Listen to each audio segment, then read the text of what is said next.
Est-ce que, comme moi, vous adorez manger au restaurant au Havre, mais trouver la bonne adresse, c'est toujours un peu compliqué?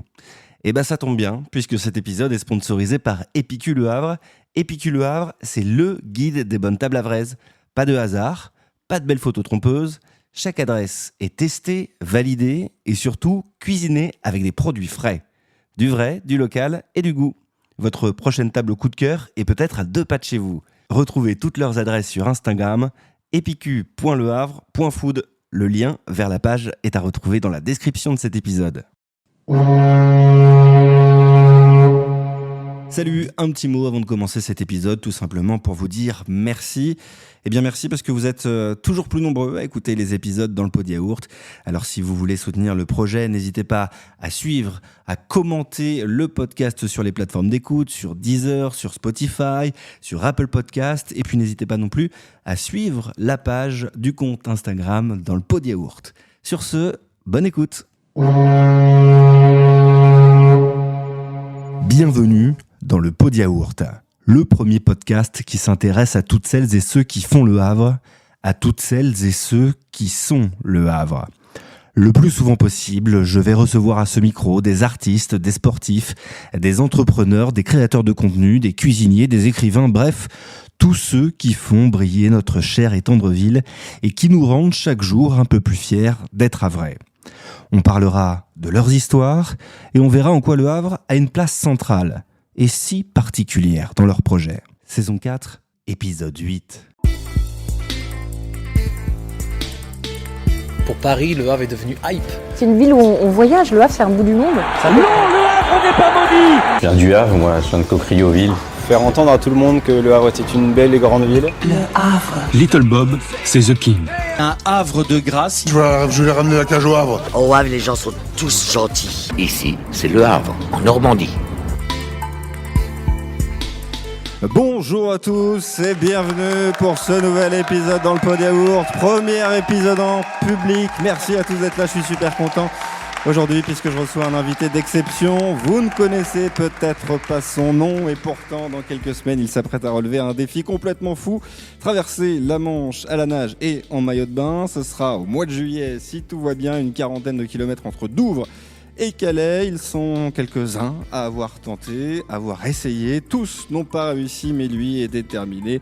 Je suis très heureux de recevoir Cameron Zakowski. Salut Cameron. Salut Pierre, comment ça va ? Ça va super. Cameron, effectivement, il y a plein de questions qu'on se pose, mais la plus grande question, je pense que je me pose et que tout le monde se pose ici, c'est pourquoi ? Pourquoi tu fais ça ? Bah écoute, parce que je suis havrais, que la Manche, je la vois tous les jours, et c'est la raison vraiment principale de ce défi-là, c'est que, en fait, heureusement que j'habite pas en face de l'Atlantique, ouais. Ce serait plus compliqué. Ouais, mais York, ouais, ça c'est aurait été vraiment compliqué. pour ça que j'ai envie de traverser ça. C'est une idée que j'avais depuis longtemps. Je me suis dit ce serait incroyable de rejoindre les côtes anglaises à la nage en partant du Havre. De base, c'était ça le projet. C'était vraiment partir du Havre. Et je me suis rendu compte que c'est pas possible. Ceci dit, j'ai regardé la distance entre Le Havre et Portsmouth. On est à peu près à 190 km. Ouais, c'est ça. Moi aussi, j'ai regardé. Ouais, j'imagine. Mais du coup, quand tu as vu la distance, ça t'a un peu freiné ? C'est ça. En fait, du coup, c'est une traversée qui peut être faisable. Il y en a un qui l'a fait de Corse à Monaco. C'est à peu près la même distance. Mais c'est la Méditerranée. C'est plus chaud. Mais pour le coup, c'est pas vraiment une traversée où il y a vraiment aucune aide extérieure entre guillemets. Là, il y a plus d'arrêts. Faut faire des arrêts, tout ça. Donc, c'est pas le même projet. Je me suis dit non, je veux vraiment traverser, mais du point faisable. Sous aussi, il y a une organisation qui fait ça. C'est pas, on part pas comme ça tout seul en pleine mer comme ça. C'est cadré en sécurité. Donc, je me suis dit. Et en fait, j'ai vu aussi des gens le faire. J'ai vu même des gens faire l'aller-retour. Et je me suis dit ouais, c'est incroyable. S'ils y arrivent, en vrai, pourquoi pas moi ? Et c'est né comme ça en fait. C'est né en fait bien avant. J'avais cette idée de base qui était là où je me disais. ouais, ça serait vraiment fou de rejoindre les côtes anglaises. Après, j'ai vu qu'il y avait des gens qui le faisaient vraiment, mais du coup, de ce point-là, de l'Angleterre à la France, de Douvres à Calais, on peut pas le faire de la France à l'Angleterre, pour ceux qui se demandent. Ah voilà, moi c'était la question. Justement là, tu le fais de Douvres à Calais. C'est ça. Et c'est Calais plus plus ou moins, en fait, ça dépend des courants, parce que je sais pas où est-ce que je risque de débarquer, entre guillemets. En Belgique. On sait jamais. Si les courants sont trop forts, hop. Et puis c'est sympa aussi d'arriver à la maison, quelque part. En vrai, ouais, c'est un super... ouais, c'est trop chouette. Mais en vrai, moi, j'ai jamais été en Angleterre, et je m'étais dit, ce serait fou d'arriver comme ça là-bas, et bon, finalement, ça sera l'inverse. Donc j'irai avant pour la préparation, et bam, on arrivera en France. T'auras pas l'honneur de faire ton Cameron le Conquérant. Faudra que tu reviennes à la maison. Je le disais en intro, Cameron, tu t'es rajouté une difficulté dans ton défi parce que tu vas le faire en maillot de bain. Alors, comme ça pourrait paraître pas si fou, mais ça a vraiment son importance en fait de le faire soit en maillot de bain, soit en combinaison. Oui, c'est la manière mythique que les premiers nageurs faisaient il y a 150 ans. Donc j'ai voulu perpétuer ça. C'est aussi officiellement la vraie manière de le faire. Dans la réglementation, si tu le fais en combinaison, tu n'as pas officiellement, tu l'as fait officieusement. Les gens, ils c'est sont pas très fiers de homologué. ça. C'est pas homologué, exactement, c'est le bon terme. Excellent. Du coup, on peut pas le faire comme ça. Et je voulais aussi, par rapport à ce rapport où je voulais aussi me dépasser, sortir de ma zone de confort et essayer de voir aussi, parce que je suis un frileux de base et je m'étais dit, ce serait... T'as bien choisi ton sport. Bravo. C'est ça. Et je m'étais dit, en vrai, pourquoi pas mettre les choses en place pour déjà me prouver que on peut surpasser ça et puis même je vais en apprendre énormément sur le chemin. C'est ce qui m'intéressait aussi beaucoup derrière ce projet. À quelle température t'estimes la Manche là au mois de juillet quand tu vas te lancer? Au pire? Ouais, au pire, au milieu généralement où les courants frais, on va être autour de 15-16 degrés je pense. Peut-être sur les bords j'aurai de la chance, 16-17 on espère. Donc ça se réchauffe quand même, on se rend compte. J'ai un copain qui l'a fait il y a 5 ans, c'était pas la même température au mois de juillet. Ah, les mers se réchauffent, tu veux dire? Ouais, c'était lui, il m'a dit qu'il l'avait fait, elle était autour de 13-14 pour le mois de juillet aussi, début juillet. Donc après c'est ce que j'ai vu au niveau des... sur l'aspect, la météo, j'ai vu que ça allait être ça. Et puis déjà là en ce moment, elle est à 12. Donc, et puis elle est fraîche quand même, je me dis finalement jusqu'à 4 degrés de plus. J'ai mis les pieds dedans la semaine dernière, je te confirme. Elle est froide. J'ai mis les pieds, juste les pieds. Juste les pieds. Ouais, Cameron, comment on se prépare justement à faire face à des températures si fraîches? Parce que j'ai vu que tu t'entraînais à la piscine des docks, elle est pas du tout à 15 degrés, la piscine des docks. Elle est à 26. Voilà. Et des fois j'ai des gens, ils me disent elle est trop froide. Elle est loin d'être à 16 degrés. J'ai vu que tu t'entraînais aussi dans la Manche, là, ici, au large du Havre. Elle n'est pas non plus ici à 16 degrés. Donc, c'est quoi le truc? Alors, l'aspect au froid, c'est un aspect entier pour traverser la Manche, c'est sûr. Donc, moi, ma préparation, elle a commencé par justement me dire il va falloir aller toutes les semaines se mettre dans de l'eau froide. J'ai de la chance, on est au Havre, c'est la Manche, donc trop chouette. C'est de l'eau froide. Donc moi, même l'hiver, en fait, j'y allais. Je faisais pas des sessions d'une heure, loin de là, parce qu'elle était au plus bas à 6 degrés. Mais il y a aussi, du coup, dans toute ma préparation, j'ai mis des échéances, et il y avait une échéance qui était pour l'eau glacée. En gros, j'ai participé à une compétition de natation en eau glacée.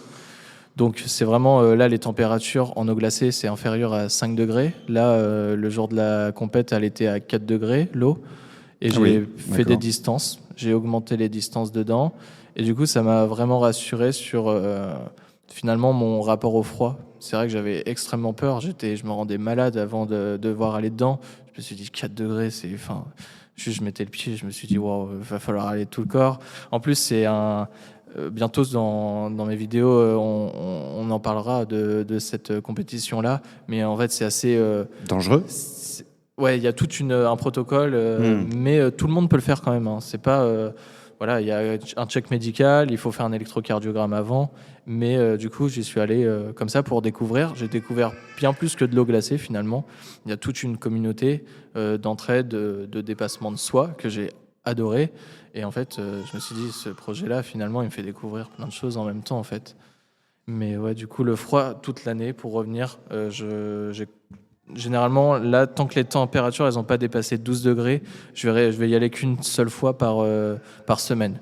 Parce qu'en fait, le froid, ça te fatigue énormément, tu consommes beaucoup d'énergie. Ouais, il y a une consommation qui est incroyable. Et donc, évidemment, tu parles de ta préparation au froid, mais il y a évidemment une préparation physique qui est complètement incroyable. Tu te prépares depuis presque un an, maintenant ? Ouais, on est sur... ouais, c'est ça, 1 an et demi en tout quand on sera au mois de juillet. C'est vrai que ça se prépare un peu plus de temps, généralement, la manche. Je pouvais pas commencer trop tôt ma préparation, mais la préparation... Pour cause de flemme. Non, j'étais dans les travaux, ce genre de trucs, donc compliqué de tout faire en même temps avec le boulot, tout ça. Mais donc, ouais, elle a commencé par une claque où je me suis lancé directement dans une très très longue distance pour savoir dans quoi j'allais m'embarquer. Donc, c'était le mois de juillet dernier. C'était 25 km dans un lac, 10 boucles. C'était incroyable. Non, c'était ennuyant. J'imagine. Et j'ai pris une vraie claque parce que physiquement, en fait, j'ai pas vraiment tenu. J'ai fini, mais très très mal avec des allures. J'ai ralenti complètement parce que j'ai une épaule qui a complètement cédé, complètement inflammée. Et moralement, comment tu finis ? En pleurs. Ouais. Je me suis dit merde, dans quoi je me suis lancé ? La manche, ça va être complètement dingue. Et en fait, ça a été la première claque qui m'a fait me rendre compte dans quoi je mettais les pieds vraiment. Et en fait, que j'étais très très très loin d'être prêt. Parce que l'eau, elle était à 26 degrés en plus. Elle était pas froide. Et donc la grosse remise en question. Ouais. Qu'est-ce que je fais ? Pourquoi je fais ça ? Où je vais, quoi ? C'est ça. Donc à ce moment-là, il a fallu encadrer beaucoup plus la préparation. Et donc là, j'ai rajouté la musculation, donc la prépa physique. J'en fais 2 fois par semaine. Là, je ressors. Avec des entraînements de natation en plus. Et là, je peux le dire, j'ai l'impression d'être plus solide, entre guillemets. Ok. Là, d'ailleurs, ce week-end, je pars faire sur le papier, c'est un 44 km à la nage. Ouais. C'est dans nous tous Nantes. aussi. on t'accompagne. Alors, sur le papier, je suis pas obligé de finir les 44 parce que je vais pas me cramer avant la manche. La manche, c'est environ 40, un peu moins. L'idée, c'est de faire plus que 25 dans une eau qui sera froide et en plus, ça sera à Nantes, donc dans l'Erdre. Donc, ça va être une zone Natura 2000, ça va être trop cool. C'est là le prochain. Et on va voir si finalement je suis devenu vraiment plus solide ou pas. Tu as parlé, Cameron, de ton entraînement, de ta préparation. Concrètement, aujourd'hui, tes journées, elles ressemblent à quoi ? Alors, ça dépend. Les journées changent un peu, mais très brièvement sur la préparation, c'est un premier entraînement de piscine. Et en ce moment, je morfle. Voilà, c'est ce que j'allais te demander. Quand tu dis un premier entraînement de piscine, on est sur combien de temps, quelle distance de piscine le matin, quoi ? En ce moment, c'est 7 km par entraînement de piscine, quasiment 7 à 8. Bon, là, on a réduit parce qu'il y a la course ce week-end, mais la semaine dernière, c'était, en ce moment, c'est devenu très intense. Pour vous dire, la semaine dernière, j'ai complètement craqué mentalement et physiquement parce que on arrive quand même au bout. Ouais, c'est ça, au bout de la préparation. C'était très éprouvant physiquement et mentalement. Et puis en fait, il y a aussi les choses du quotidien qui rentrent en compte. Et c'est vrai que des fois, quand tout arrive en même temps, ça donne des moments difficiles. Et donc là, je ressors d'un moment un peu compliqué sur la préparation. Donc pour répondre à la question, généralement, dans ma semaine, je m'entraîne tous les jours, sauf le lundi, c'est mon jour de repos. Comme ça, le week-end... T'es sympa avec toi-même. Tu t'accordes un jour de repos. Oui, c'est vraiment important, surtout dans un sport aussi redondant. On fait des allers-retours dans un bassin. Donc, entraînement, voilà, tous les jours. J'en profite du coup le week-end pour faire des plus longues sessions parce que je travaille pas le week-end. Donc, et puis même faire des sessions en mer en plus. Donc, souvent, je vais faire un deuxième entraînement où je vais aller en mer. Mais là, je m'écoute, hein, c'est moi qui vois selon la température. Je vais pas m'obliger à rester forcément 1 heure ou 2 dans l'eau. C'est un truc à me tuer physiquement parce que le froid, c'est vraiment, on en a parlé, c'est loin d'être simple. Et il y a 2 entraînements de prépa physique en plus. Donc ça fait 6, 7, 9 à 10 entraînements semaine à peu près. Qu'est-ce qui a été voilà, si on fait le bilan des 1 an de préparation, presque 10 mois de préparation là en tout cas, qu'est-ce qui a été le plus compliqué jusqu'ici dans ta préparation ? J'ai l'impression beaucoup de choses. Ouais, non, c'est intense, mais en même temps, en vrai, il y a eu plusieurs milestones qu'il a fallu passer. Il a eu déjà le fait de nager longtemps, parce que moi, je viens pas du milieu de la natation endurance. Je faisais du sprint avant, même si j'ai fait de l'endurance après, quand j'ai fait des triathlons, etc. Donc, il y avait le fait de nager longtemps, qui était la première étape. C'est le fameux 25 km où j'ai pris une claque. Ensuite, il a fallu s'entraîner à nager de nuit. Nager de nuit, ça fait partie de l'entraînement, parce que le jour J de la traversée, je ne sais pas quand est-ce qu'est le départ. Ça dépend des conditions. C'est le pilote qui choisit et qui me dit « Ok, on part dans 24 heures. » D'accord. Et ça peut être un départ à 3 heures du mat, 20 heures, n'importe. Donc ça, c'est un aspect important. J'avais peur de nager de nuit. C'est pas, t'as pas les mêmes naturel, repères, hein. c'est ça. Donc il y a eu une préparation sur ça, où j'ai fait des entraînements de nuit et une course de 10 km où j'ai fini dans la nuit. Donc ça m'a rassuré, je me suis dit finalement ça le fait. Et il y a eu l'aspect au froid qui était aussi un milestone début janvier où j'ai fait mes courses en eau glacée. Et là maintenant c'est augmentation du volume et en fait je pense que c'est ça, c'est plus le temps passé à s'entraîner avec tout ce que ça demande à côté, un projet comme ça. Parce que certes je suis tout seul à m'entraîner, mais il y a tout un projet derrière, il y a la préparation et la traversée en elle-même, mais il y a aussi toute la création du documentaire qu'on est en Oui, parce que tu es en même temps créateur de contenu, tu documentes vachement ta préparation. Ouais, on documente tout ça, on documente ça sur les réseaux parce qu'on a beaucoup de questions à chaque fois sur comment ça se passe exactement. Et puis ça laisse une trace aussi pour ceux qui veulent, pourquoi pas voir ce que c'est de l'intérieur. Vraiment, on fait ça de manière très authentique. Donc c'est vraiment le quotidien qu'on vit avec les aventures qu'on se lance. Hein, quand on nage de nuit, quand on va nager en eau glacée, on rencontre plein de gens. Et donc ça fait partie du cœur du projet. Mais donc il y a tout ça qui rentre en considération. Il y a aussi, tu le sais, la recherche de partenaires. Ouais. Et pour ça, je suis bien entouré. Il y a quand même une équipe. Mais il y a quand même finalement autre chose que juste s'entraîner qui rentre en compte. Et en fait, des fois, mentalement, c'est là où tu vas saturer et tu peux te cramer. Et après, c'est le corps aussi qui prend, en fait. Donc, je peux pas trop répondre, te dire un point exact sur c'est quoi le plus dur ou pas. On va continuer à parler évidemment de ton défi, de tous ces gens qui t'entourent. Tu le disais tout à l'heure, là, tout de suite, maintenant, je me sens plutôt bien. Tu as dit aussi que tu avais traversé des moments plus compliqués dans cette préparation. Il y a évidemment la préparation physique, mais il y a la préparation mentale aussi, j'imagine, à relever un tel défi. Comment tu te prépares mentalement ? Est-ce que tu te prépares seul ? Est-ce que tu es accompagné ? Je suis accompagné de Hélène Brival, qui est une super coureuse, je sais pas si on dit coureuse, mais une athlète du coup qui a fait de l'athlétisme en plus du Havre. Et a fait de la préparation mentale. Elle me suit depuis que j'ai fait mes premiers triathlons à Ironman.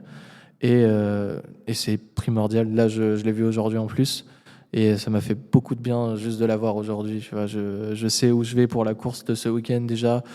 En fait, des fois, on sait tout, principalement, mais on ne leur donne pas, on ne pose pas forcément et on ne se rend pas compte de tout ce qu'on a fait et tout le chemin parcouru. Et c'est vrai que son aide est cruciale. Il y a aussi tout un aspect aussi de visualisation,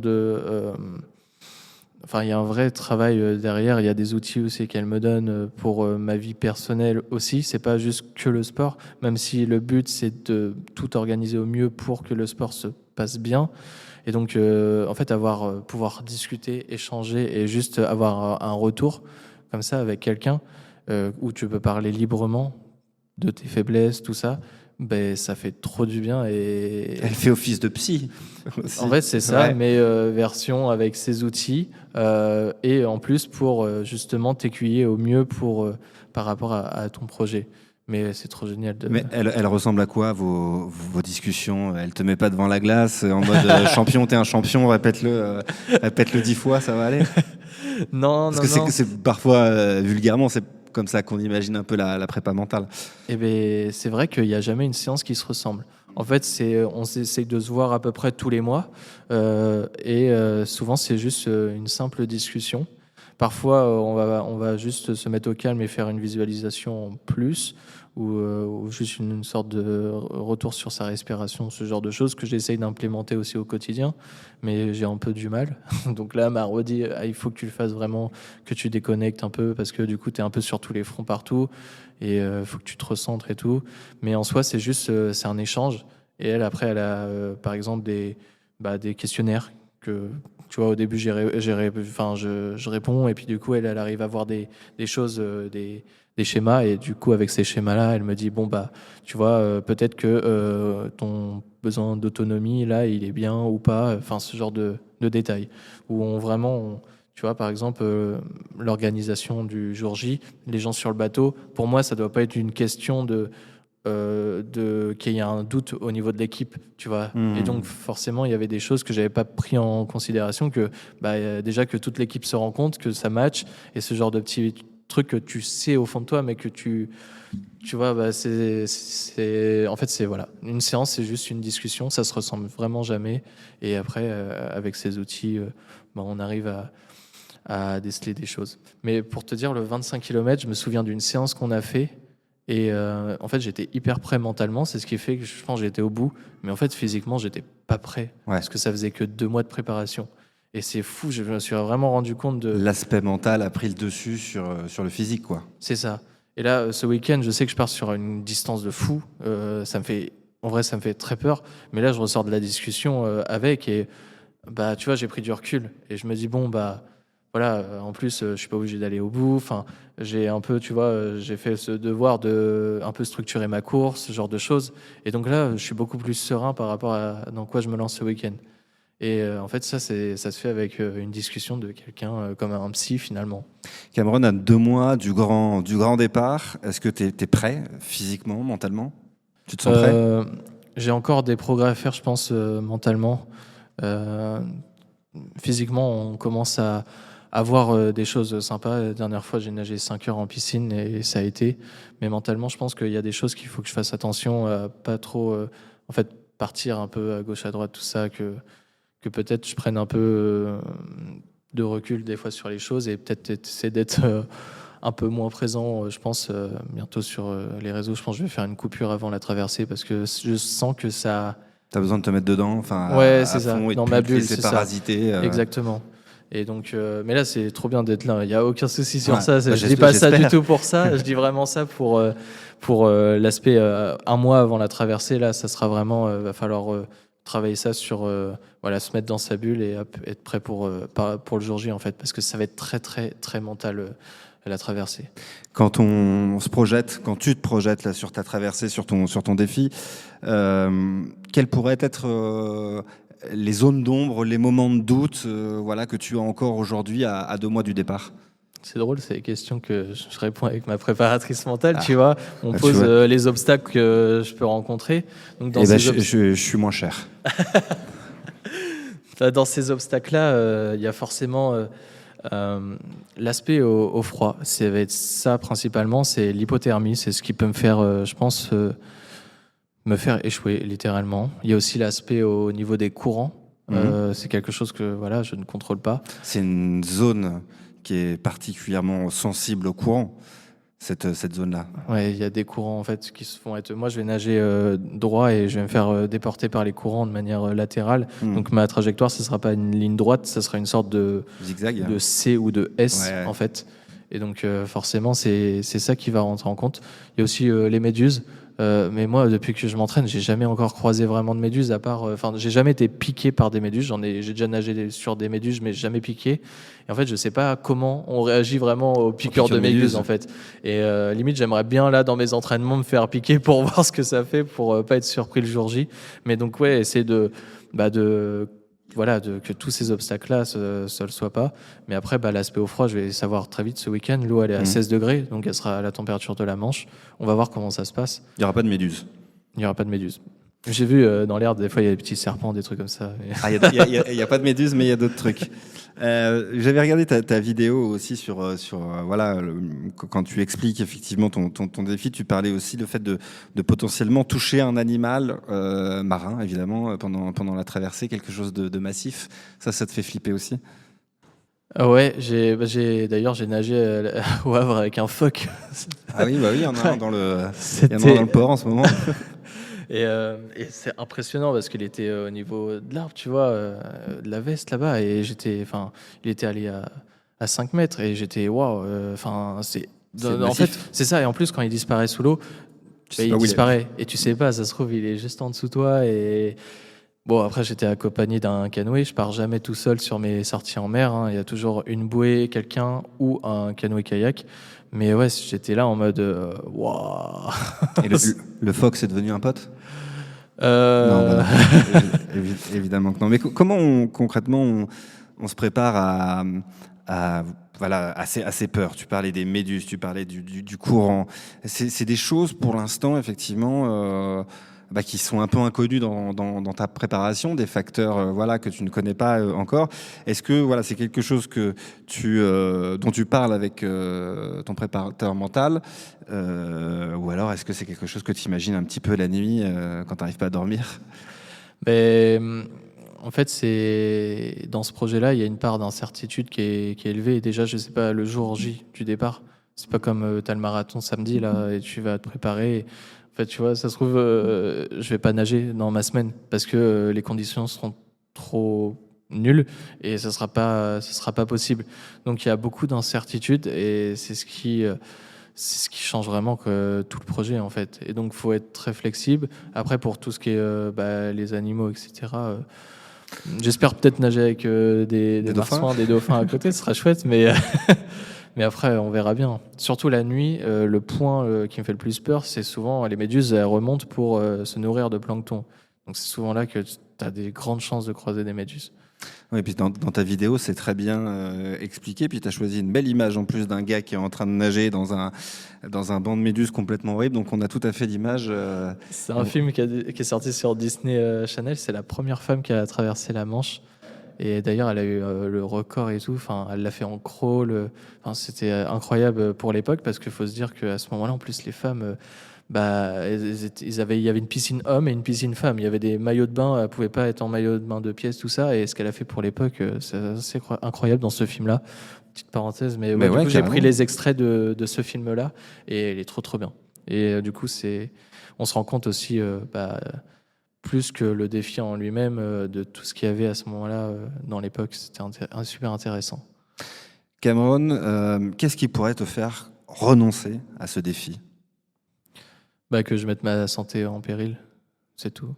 Je suis OK avec le fait si jamais je suis en hypothermie, donc il y a forcément des points de vigilance. Avec la nage en eau glacée, justement, j'ai appris à reconnaître une hypothermie légère et une hypothermie sévère.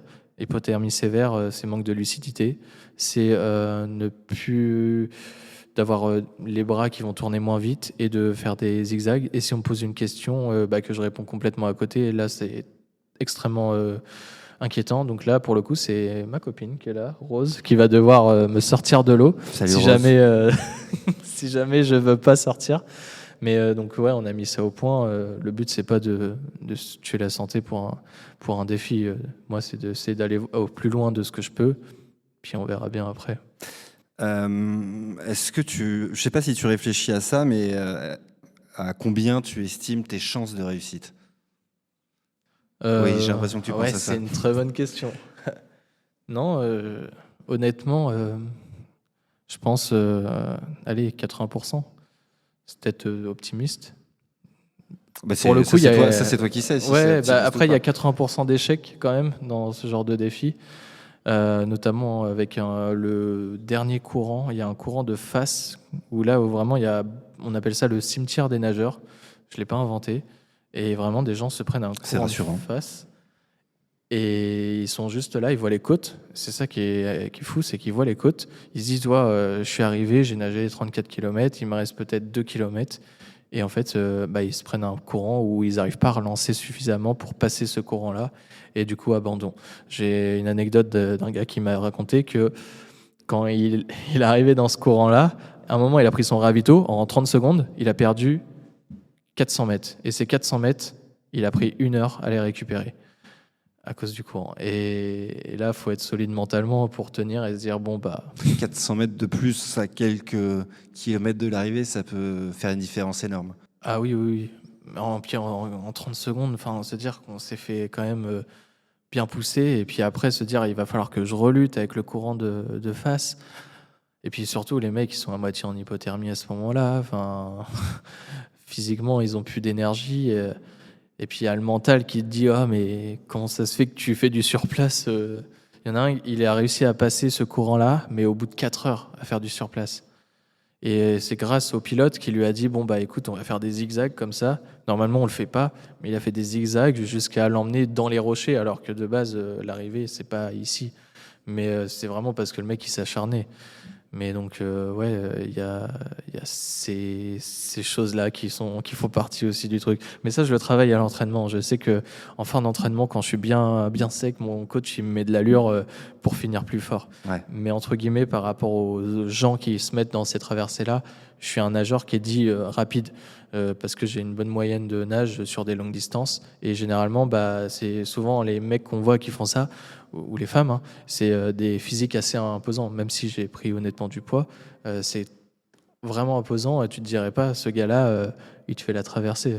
C'est pas des physiques... C'est le bide à bière, ce genre de trucs. Mais pour le coup, c'est des mecs qui sont hyper résistants au froid. Et qui font apparemment, la Grèce, ça tient chaud. Ouais, donc, faut en avoir un peu déjà. Quand je me suis lancé dans le projet, je faisais 67 kilos. Là, je suis près des 90. J'ai pris quasiment 20 kilos. Et je me souviens, quand je me suis lancé dans le projet, j'avais fait un 5 km à Ypres, dans la Manche, en fin d'été. Donc l'eau, elle était à 19. Et j'ai cru qu'au premier kilomètre, j'allais sortir de l'eau parce que j'étais frigorifié. Finalement, j'étais au bout de ces 5 km. Et je suis sorti, on m'a mis une couverture de survie, j'ai pris énormément de temps à me réchauffer, j'étais en train de trembler dans tous les sens, et je me suis dit, je suis mal pour la Manche. Et donc, il y a une prise de poids qui a été faite, et on va dire, je sens toujours le froid, ça, on le sent tout le temps, mais pour le coup, je suis beaucoup plus serein quand je pars nager, parce que je sens même au niveau de l'énergie, tu vois, ça te donne de l'énergie, malgré tout, et en plus, ça protège les organes vitaux. Quand tu sens le froid au niveau de tes intestins... c'est utile. Ouais, c'est ça, complètement. C'est bien, ça rassure tout le monde. Est-ce que, Cameron, tu te fixes un temps pour traverser la Manche? Alors, il faut savoir... Ton temps idéal? Le temps idéal, franchement, j'aimerais bien faire ça autour des 10 heures. Moins de 10 heures, ce serait cool, ce serait un signe, comme mon premier Ironman. Mais je me suis dit, en vrai, entre 10 et 12 heures, parce que j'ai pas de chance, moi, je l'aurais pas démérité. La traversée, je la fais sur les plus gros coefficients de marée. Dans ma semaine, j'ai regardé les coefs, parce qu'on peut les voir... donc ça veut dire que tu te rajoutes exactement. De la distance. Exactement. Je vais faire un plus gros S. Et j'ai vraiment des courants... j'ai regardé les coefs, on est près de 100. Ça va jusqu'à 120. Donc c'est quand même des gros courants. Ils appellent ça la spring tide. Donc oui, c'est...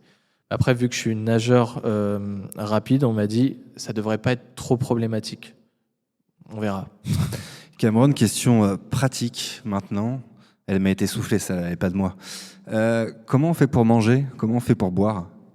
Alors, moi, je fais le choix de pas forcément me nourrir. Après, on va voir, parce que là, il y a des tests qui vont être faits, mais ça va être juste, je pense, de l'hydratation, avec de la boisson, avec du sucre à l'intérieur, en fait, des glucides, fructose et saccharose. Du coup, et en fait, ça va être un mélange de ça, que ça va être beaucoup plus simple pour moi, en fait, de juste prendre une gourde, d'ingérer, ça va être combien à peu près 60 grammes de glucides toutes les demi-heures.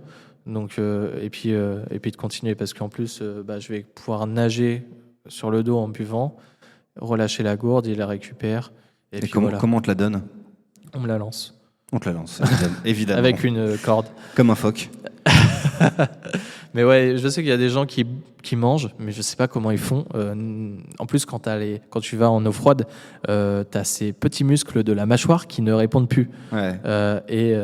Mâcher dans ces conditions-là, c'est Mais genre trop quelque chose compliqué. de mou, un fruit, une banane, tout ça marcherait pas. Peut-être la banane, je me dis, ça peut peut-être, je vais peut-être en prendre, mais actuellement, je suis sur une stratégie où ça va être juste hydrique, je pense. Cameron, tu disais tout à l'heure, la natation de distance, c'était pas forcément ton truc à la base, tu étais plus un sprinter. Quel est ton rapport, toi, à la natation ? Quand est-ce que tu commences ? Est-ce que c'est une passion depuis toujours, ou alors est-ce que tu t'y es mis là, tard, récemment ? J'ai une anecdote sur ça, Okay. sur mes premières fois dans l'eau, et c'est peut-être un signe. Quand j'étais petit, mes parents ils allaient souvent à la piscine et c'est eux qui m'ont raconté ça, hein, je m'en souviens pas. Et à un moment, on était sur le bord du bassin avec mon père. Mon père il parlait avec un copain et moi j'ai sauté à l'eau dans le grand bassin. J'avais je crois 2 ans, Ne sachant pas nager, évidemment. Exactement. Et il m'a vu et du coup j'étais sous l'eau et il a plongé et en fait il me cherchait sous l'eau et il me retrouvait pas et j'étais à la surface. Et du coup, après, il m'a repris direct, mais il m'a raconté ça où c'était la peur bleue de sa vie. Et je me dis, c'est drôle parce que j'ai l'impression qu'à posteriori, finalement, cette traversée, je me lance dans le grand bain aussi, tu vois, c'est la même chose. Mais finalement, à ce moment-là, je faisais pas de la natation. Hein. Quand j'étais tout jeune, c'est pas mon premier sport. C'est arrivé un peu, on va dire, tardivement pour un nageur. J'ai pas commencé à 6 ans, j'ai commencé à 12 ans, 11-12 ans. J'ai commencé en compétition très vite. J'étais pas mauvais. Quel était ton niveau, justement ? J'ai pas eu un niveau national, j'étais juste en dessous, régional. Ouais, ce qui est pas mal déjà. Ouais, c'est cool.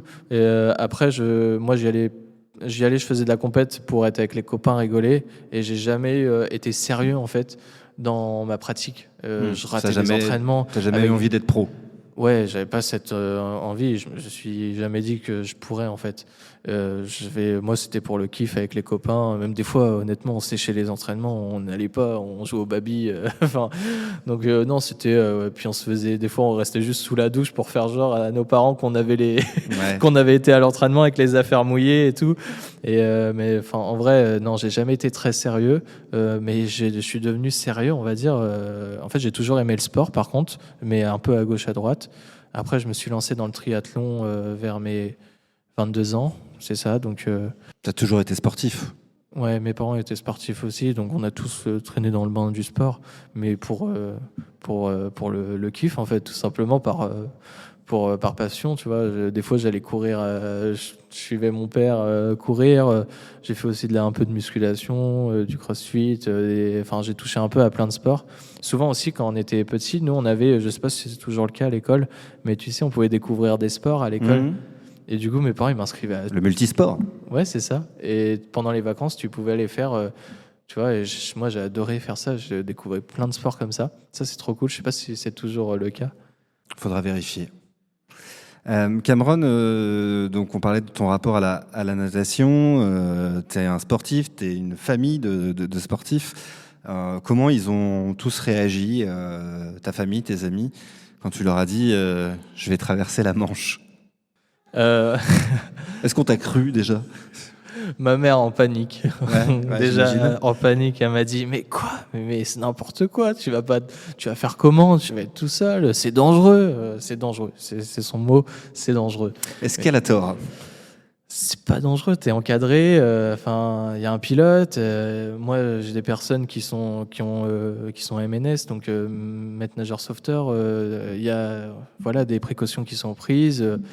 Je suis suivi médicalement. En vrai, je pense pas que ce soit si dangereux que ça. Certes, on va toucher aux limites du corps, mais après, je suis pas bête. Je vais pas aller me ruiner la santé. Ça, je sais que je suis OK avec ça. Mais oui, effectivement, il y a quand même eu des problèmes et tout. Il y a déjà eu des malaises, des disparitions en mer, c'est vrai. Mais après, je sais que j'ai un des très très bons pilotes pour le coup avec qui je le fais. Donc, je suis assez rassuré sur ça. Je pense qu'il faut que je me dise que je suis rassuré de toute manière mentalement. Mais ouais, que ma mère est un peu en panique, posait 20 000 questions. Et mon père, normal en fait. Impassible. En fait, c'est ça. En fait, il avait ce rapport au sport où lui, il avait fait un marathon et c'était vraiment un défi énorme pour lui. Il avait vraiment galéré, même s'il courait pas de base. Il avait eu le mollet qui était remonté pendant sa course, enfin très très dur. Et il avait vu des gens faire des Ironman. Il s'était dit ouais, tu finis ton triathlon par un marathon. Et il disait ouais, c'est impossible. Et moi, justement, c'est ce qui m'a donné envie de faire un Ironman en mode pour prouver à mon père. Et j'en ai fait un. Et à ce moment-là, en plus, il était venu, tout ça. Et il était trop fier de moi. Et donc, finalement, je lui dis, maintenant, je me lance dans un truc aussi gros. Comme ça, je pense qu'il a, entre guillemets, l'habitude. Cameron, il y a un défi comme celui-là. Évidemment, tout le monde ne peut pas le faire comme ça. On ne peut pas, là, demain, partir à Calais et décider d'aller en face ou inversement.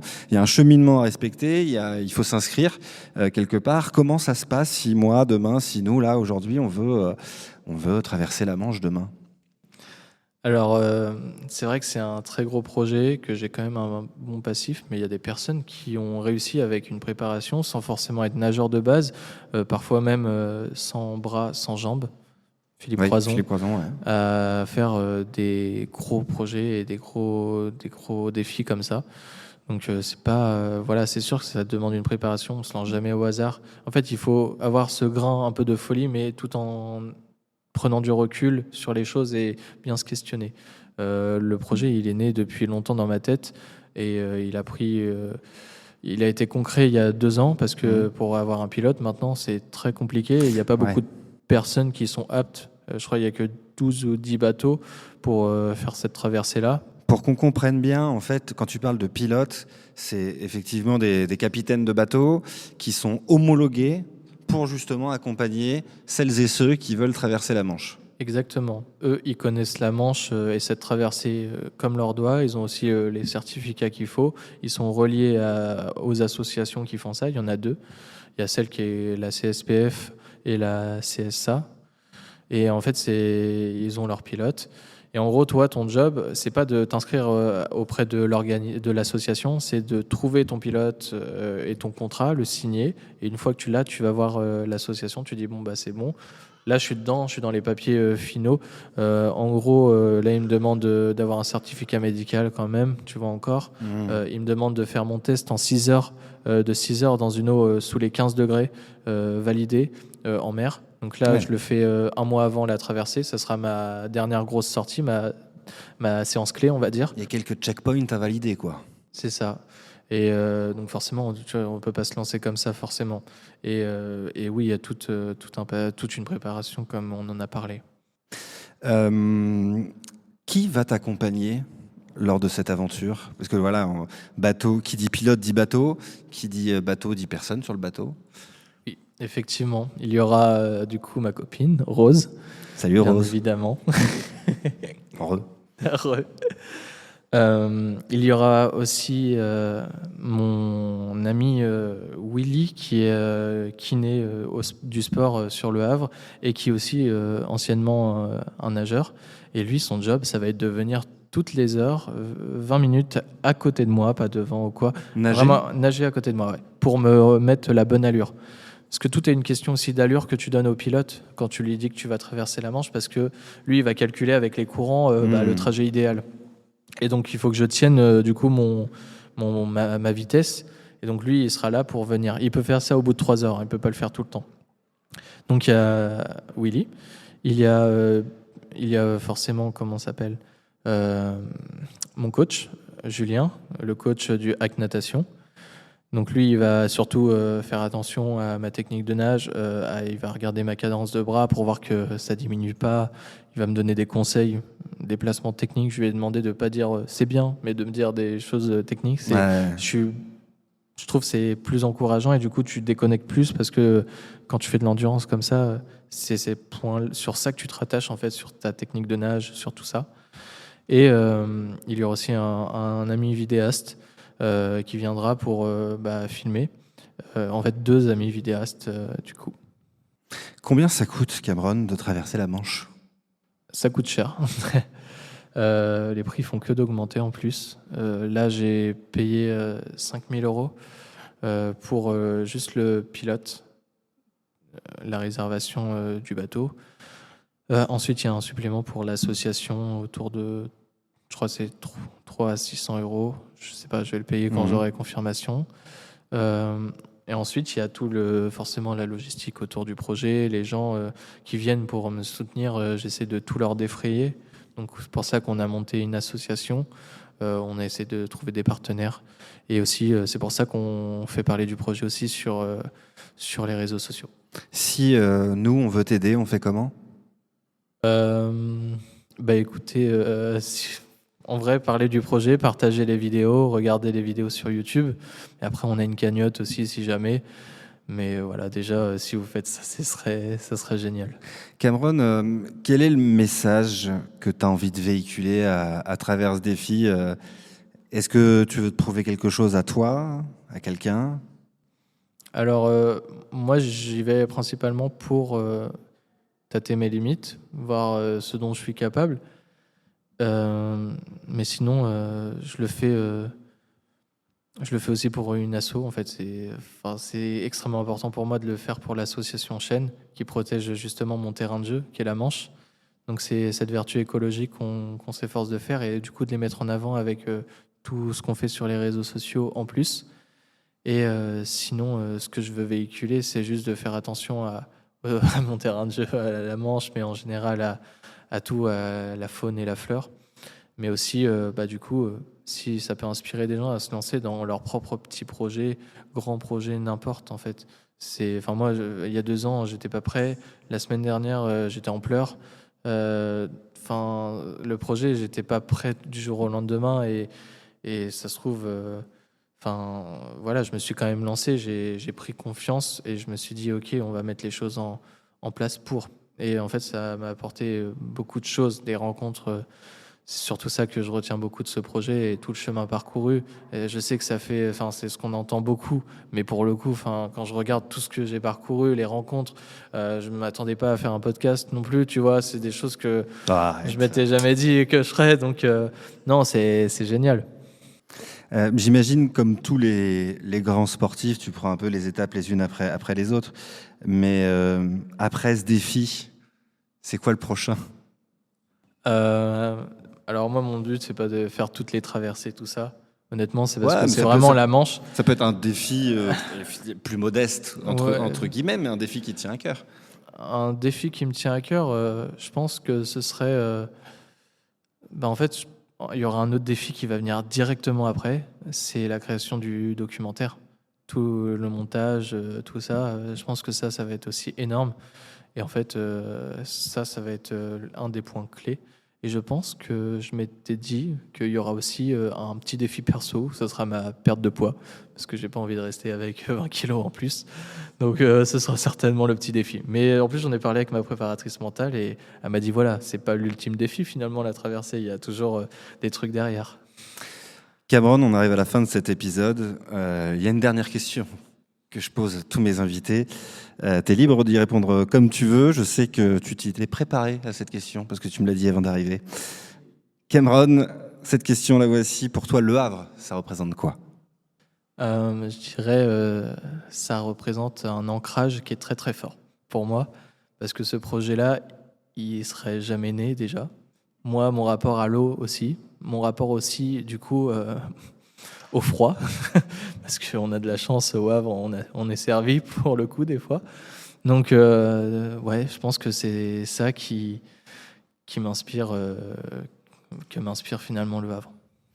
Merci beaucoup Cameron, merci. À vos applaudissements pour Cameron.